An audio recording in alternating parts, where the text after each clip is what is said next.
पहले हम आदतें बनाते हैं और फिर आदतें हमें बनाती हैं। नमस्कार, मैं राजीव मल्होत्रा, मोटिवेशनल स्पीकर, विचार बनाएं जिंदगी में आपका स्वागत करता हूं। आज मैं बात करूंगा उन कारणों की जिनकी वजह से प्रत्येक व्यक्ति असफलता का मुंह देखता है। तो सबसे पहला कारण जो है वो है कंफर्ट जोन का। प्रत्येक व्यक्ति चाहता है कि मैं कंफर्ट जोन में रहूं, पर याद रखिए वो बाज कभी भी उन्मुक्त गगन में नहीं उड़ता जो हमेशा एक डाल पर आकर बैठ जाता है। इसलिए आज ही कंफर्ट जोन की बेड़ियों को आज ही तोड़ दीजिए, क्योंकि जब जब आप उन बेड़ियों को तोड़ेंगे आप सफलता की राह पर आगे बढ़ेंगे। दूसरा सबसे बड़ा कारण जो असफलता का होता है वो है टाला बटोले की आदत, कि बहाना बनाने की आदत, कि मैं तो गरीब हूँ, मैं तो शिक्षा नहीं है, मेरे पास पैसे नहीं है, मेरी हाइट कम है, मेरी हाइट ज़्यादा है, मेरी उम्र ज़्यादा हो चुकी है, मैं कल से करेंगे, परसों से करेंगे। याद रखिए कल कभी नहीं आने वाला, टुमारो नेवर कम्स। और ये वही कल है, ये वही आज है जिनको तुमने कल कहा था। तो इसीलिए आज ही अपने बहाने बनानों की जो लिस्ट है उसको त्याग दीजिए। जब जब आप इन बहानों को त्यागेंगे आप जीवन की ऊंचाइयों को छूएंगे।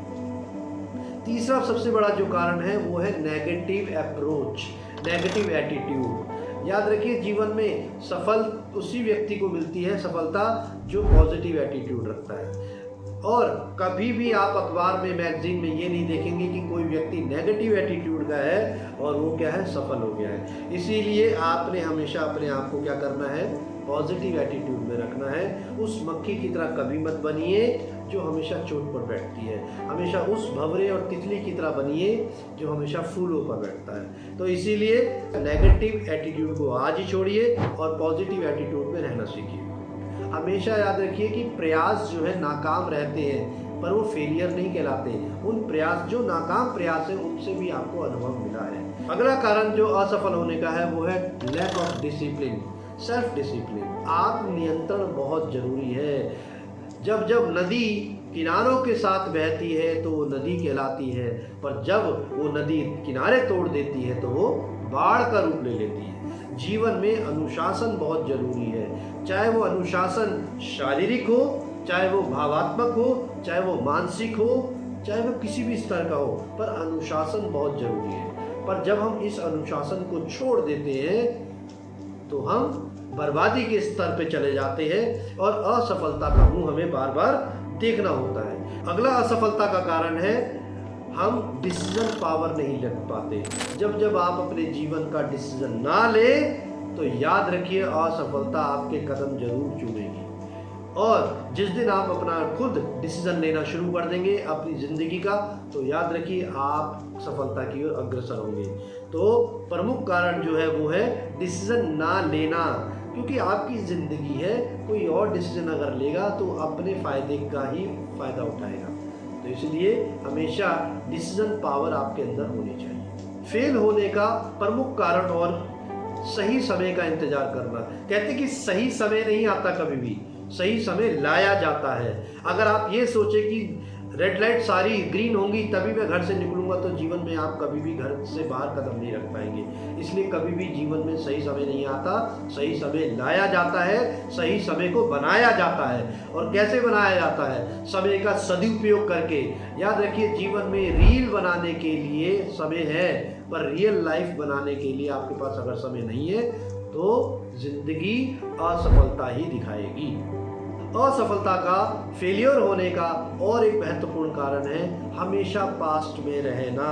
हमेशा पास्ट में रहना। ये एक 5 ग्राम का पेन है, ये एक 5 ग्राम का पेन है। इसको अगर मैं 1 घंटा उठा लूँगा तो मेरे हाथ में दर्द होना शुरू हो जाएगा। सिर्फ 5 ग्राम का है, ज़्यादा नहीं है, पर 1 घंटा अगर मैंने उठा लिया तो मेरे हाथ में दर्द होना शुरू हो जाएगा। तो कहने का मतलब यही है, समस्या को, जो आपका पास्ट है, वो जो बीत चुका है, उसको आप कितनी देर उठाते हैं वही आपकी समस्या है। ये पेन समस्या नहीं है, आपके जीवन में समस्या नहीं है, उस समस्या को आप कितनी देर तक उठाते हैं ये समस्या है। तो इसीलिए जीवन में असफलता का कारण हम अपने पास्ट को छोड़ना नहीं चाहते, भविष्य की ओर देखते नहीं, वर्तमान हम जीते नहीं। तो यही हमारा असफलता का कारण है। और सबसे महत्वपूर्ण कारण जो असफलता का है, हम अपनी केयर नहीं करते। हम शारीरिक रूप से भी अपनी केयर नहीं करते और मानसिक रूप से भी अपनी केयर नहीं करते। एक बात ये याद रखिएगा, ये और हमारा पेट ये डस्टबिन नहीं है। हम कुछ भी डालते हैं, चाहे वो पेट हो चाहे वो मस्तिष्क हो, तो मतलब हमने अपने मस्तिष्क को और अपने शरीर को डस्टबिन समझ लिया है। तेरा तुझको अर्पण, कोई भी रील आने दे, कोई भी वीडियो आने दे, मतलब ऐसे वीडियोस, ऐसे रील जो नेगेटिव अप्रोच के हैं, नेगेटिव विचारधारा के हैं, उनसे आपकी ज़िंदगी बदलने वाली नहीं, पर आपकी ज़िंदगी में नकारात्मक विचार ले आएंगे।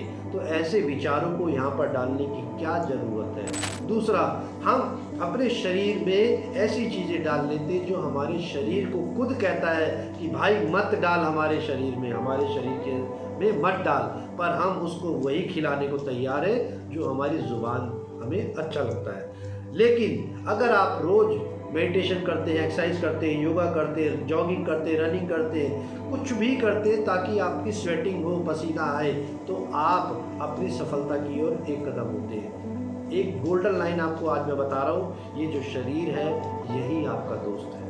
सबसे पहला और सबसे प्रमुख दोस्त जो आपका फास्ट फ्रेंड है, ये शरीर है। ये आपको हमेशा बचाएगा अगर आप इसकी रक्षा करेंगे, और अगर आपने इसको इग्नोर करा, अपने शरीर को या अपने मन मस्तिष्क को, तो ये आपको ऐसे गर्त में घेर देगा कि आपके जीवन में सिर्फ और सिर्फ असफलता ही आएगी।